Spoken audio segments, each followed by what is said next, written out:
Welcome back to Open Window Politics. Today we're going to be doing a prediction between the current governor of California, Governor Gavin Newsom on the Democratic side, versus the Republican challenger, this being J.D. Vance, the current vice president of the United States. So Vance rose to fame. He was an author, and then later a senator from the state of Ohio, later picked as Trump's running mate, and Trump, of course, won in 2024, so he is now vice president. And as far as Governor Gavin Newsom goes, he's been involved in California politics for a while, and I don't know too much about that backstory history, but he is now the governor of California, and both of these candidates are largely at the moment regarded as the more likely challengers from each respective political party.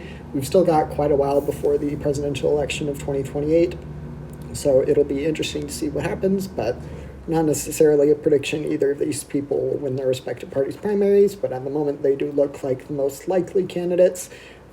But I've done plenty of predictions with other candidates, so we'll just be doing this one with Governor Gavin Newsom and J.D. Vance. So I will start out in Nevada. Nevada, I think, is going to be one of the easier states for Democrats to flip back as far as states that Trump won in 2024. Trump lost Nevada in 2020, of course, as well as 2016. The state of Nevada went to Clinton. And so I think it would be a fairly easy task for the state to go back into the Democratic Party's column. It's generally had a pretty consistent history of voting for Democrats, and with some key voting demographic groups shifting, that really gave Trump his win in 2024.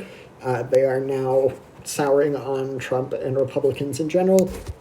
And I think that would be enough. And I think it will be close. There's still a swing state, but I think that would be enough to result in a Democratic victory in Nevada. And then we'll get to Arizona. I'm going to put that into the tilt red column.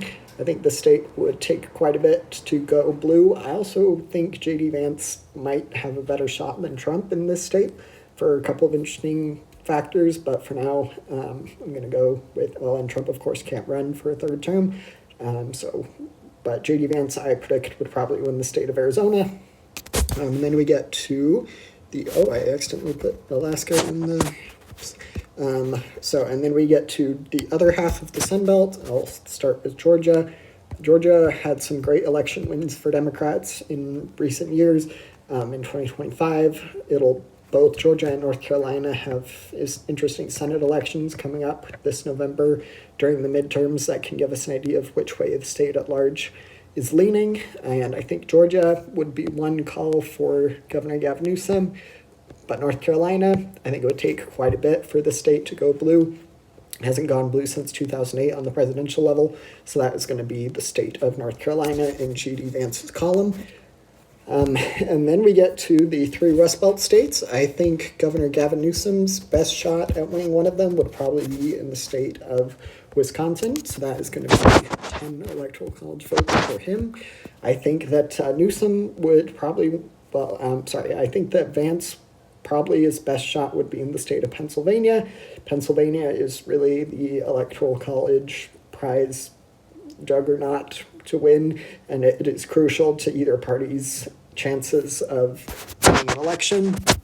I'm going to start out with Michigan, though, because I think that one has a better shot of ending up in Governor Gavin Newsom's column. And with that brings us to 273. And I think the Rust Belt in this case would vote together.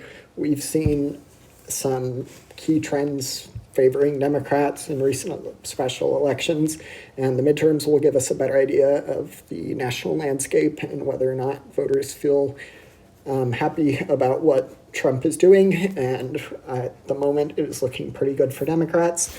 J.D. Vance does have significant Rust Belt appeal. He, like I mentioned, former senator from the state of Ohio, so he has got appeal in the Rust Belt. Governor Gavin Newsom, of course, from California,